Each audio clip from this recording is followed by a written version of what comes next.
মাঠের লড়াই শুরুর আগেই বিশ্বমঞ্চের রেকর্ডের মহোৎসব শুরু করে দিয়েছে আসন্ন ফুটবল বিশ্বকাপ।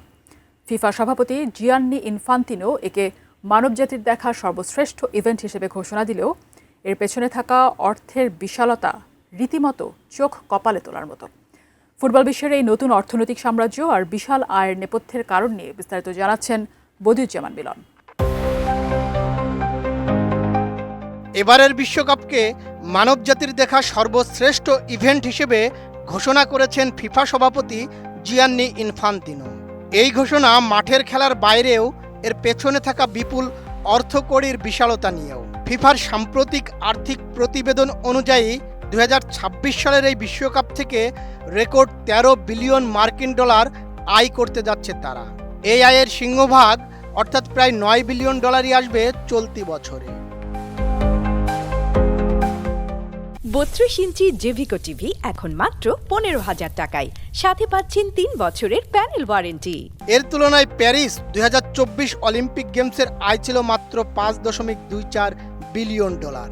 অর্থাৎ আয়ের দিক থেকে ফিফা এখন অলিম্পিককেও অনেক পেছনে ফেলে দিয়েছে।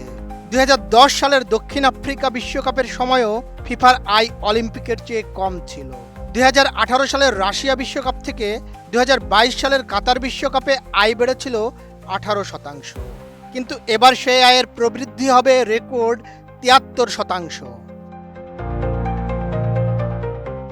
ফিফার এই বিশাল আয়ের প্রধান উৎস হল গ্লোবাল টিভি স্বত্ব বিক্রি। কাতার বিশ্বকাপ থেকে যা বহুগুণ বেশি। টুর্নামেন্টের দল সংখ্যা 32 থেকে বাড়িয়ে 48 করার সিদ্ধান্তটি এখানে দারুণ কাজ করেছে। ম্যাচের সংখ্যা 64 থেকে বেড়ে 104 হওয়ায় ব্রডকাস্টারদের কাছে বিক্রি করার মতো অনেক বেশি কন্টেন্ট এখন ফিফার হাতে রয়েছে। এছাড়া উত্তর আমেরিকা এবং ইউরোপের বাজারের কথা মাথায় রেখে ম্যাচের সময় নির্ধারণ করা হয়েছে। এবারই প্রথমবারের মতো নারী বিশ্বকাপের টিভি স্বত্ব আলাদাভাবে বিক্রি করে আয় বাড়ানো হয়েছে। টিকটক এবং ইউটিউবে ম্যাচের প্রথম 10 মিনিট লাইভ স্ট্রিম করার মাধ্যমে তরুণ দর্শকদের আকৃষ্ট করার নতুন কৌশলও নিয়েছে ফিফা।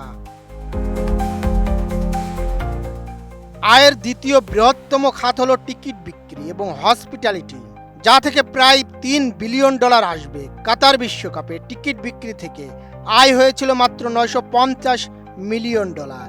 এছাড়া লাইসেন্সিং চুক্তি থেকে আসবে আরও 670 মিলিয়ন ডলার। অ্যাডিডাস, আরামকো এবং কোকাকোলার মতো 16টি গ্লোবাল পার্টনারের সঙ্গে চুক্তি করেছে FIFA. Desk report, ATN news.